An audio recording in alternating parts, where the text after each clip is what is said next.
रबि ऋतु में चाषी जेतिकी धान उत्पादन करिछि सबु धान को किणिबे सरकार। धीरे धीरे कोटा दिया जाउछि, फेज पर फेज कोटा दिया जाउछि। जोठु निर्दिष्ट अभियोग आसिबो ता उपरे कार्यानुष्ठान निया जिवो।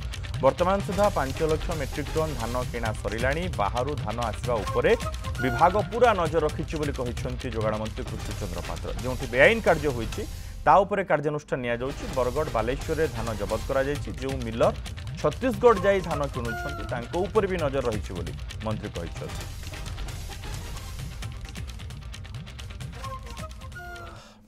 धान आज्ञा रबी रे 5 लाख मेट्रिक टन किणा सरलाणी। एबे रेगुलारली किणा चाहूची ये काँ भाँ कौटे आपण शुणुचंती। आपण माने मते कंक्रीट अभियोग दियंतु मु ताकू इनक्वारी करी।